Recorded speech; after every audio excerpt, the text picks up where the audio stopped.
ඉතින් යාළුවනේ කොහමද? ඔයාලට අලුත් පණිවිඩයක් අරගෙන එන්න තමයි මම මේ වීඩියෝ එක කරන්නේ. ඉතින් මම මේ වැඩ කරන ස්ථානේ තමයි දැන්. ඉතින් මෙතන තියෙන්නේ සේල් කරන්න, ඇඳුම් සේල් කරන්න. ඉතින් මගේ යාළුවන්ට මේ කුවේට් එකේ විශේෂයෙන්ම කුවේට් එකේ වැඩ කරන මගේ සොයුරියන්ට තමයි මම මේ කතා කරන්නේ. ඔයාලගේ දුවලා ඉන්නවනේ ලංකාවේ. ඉතින් මෙහෙත් ඉන්නවා ග්‍රැජුවේෂන් පාටි වලට. මෙහෙ ස්කූල් වල නම් ග්‍රැජුවේෂන් පාටි වලට දුවලට පාටි ඩ්‍රස් තියෙනවා.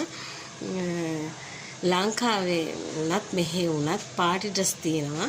ලස්සන ගව් වෙඩින් වලට යන්න පුළුවන්, බිග් ගර්ල් පාටි වලට ගන්න පුළුවන්. හරිම අඩුවට තමයි මෙතන සේල් කරන්නේ. ඉතින් මේ මම ලොකේෂන් එක දාන්නම් ස්ථානේ මේ වීඩියෝ එකේ යටින් දාන්නම් ලොකේෂන් එක. ඔයාලට ඇවිල්ලා ගන්න පුළුවන්. මම තමයි මෙතන ඉන්නේ. මේ තියෙන්නේ අපේ ඔයාලගේ වැඩ කරන තැන මැඩම්ලා ඉන්නවනේ ඒ කුවේට් එකේ. ඒ මැඩම්ලටත් ලස්සන ඇඳුම් තියෙනවා. ඉතින් ඔයාලට ගන්න පුළුවන් ඇවිල්ලා බලලා ඔයාලගේ මැඩම්ලටත් ගන්න පුළුවන්. මෙතන ඉන්නේ මම තමයි. ඉතින් අපේ අනිත් ආයතනේ මේ දුවලගේ ලස්සන ඇඳුම් ඉන්න මම පෙන්නන්න. ගොඩක් තියෙනවා ස්ටොක් එක ඇතුලේ තියෙන්නේ. බලලා ගන්න පුළුවන් ආවට පස්සේ ලස්සන ඩිසයින් තියෙනවා. ඉතින් ලංකාවේ අයට ඕන දෙයක් කරගන්න පුළුවන්. මොකද අපේ අනිත් ආයතනයේ තමයි ඇඳුම් අහන්නේ. මෙතන තමයි සේල් කරන්නේ. මේ ඇතුලේ තියෙන ස්ටොක් එක මට පෙන්වන්න ටිකක් අපහසුයි. එක ඩිසයින් වලට තියෙනවා. ඉතින් ඇවිල්ලා ඔයාලට තෝරලා ගන්න පුළුවන්. හරිම අඩුවට දෙන්නේ. ඉතින් මේ ලංකාවට ගෙනියන්න උනත් පුළුවන් පාටි වලට අඳින්න.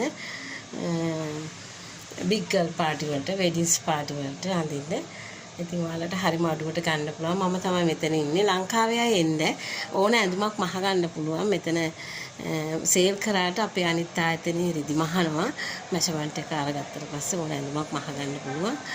ඉතින් කුවේට් එකේ ඉන්න ලංකාවේ මගේ සොයුරියන්ට තමයි මම මේ කතා කරන්නේ. ඇවිල්ලා ඔයාලට හරි අඩුවට ලස්සන ඇඳුම් තෝරලා ගන්න කියලා චූටි ආරාධනාවක් කරන් තමයි මේ වීඩියෝ එක කරේ. එහෙනම් සියලු දෙනාම පරිස්සමෙන් වැඩ කරගෙන ඉන්න. ඇවිල්ලා යන්න පුළුවන් වෙලාවක ඇවිල්ලා යන ඔයාලට ඕන දෙයක් මහ ගන්න පුළුවන්. අරගෙන යන්න පුළුවන්. චූටි දූලට ලස්සන ඇඳුම් තියෙන විශේෂයෙන් දූලට තමයි තියෙන්නේ. මැඩම්ලට ඕගොල්ලන්ගේ මැඩම්ලටත් කියන්න මෙහෙම ඇඳුම් තියෙනවා. ඇවිල්ලා බලලා ගන්න පුළුවන්. මම ලොකේෂන් එක දාන්නම්. එහෙනම් අයිත් වීඩියෝ එකකින් හමු වෙනකන් ඔයාලා සියලු දෙනාම පරිස්සමෙන් ඉන්න. ජේසුපීටයි පුත් සර්මයි. බයි.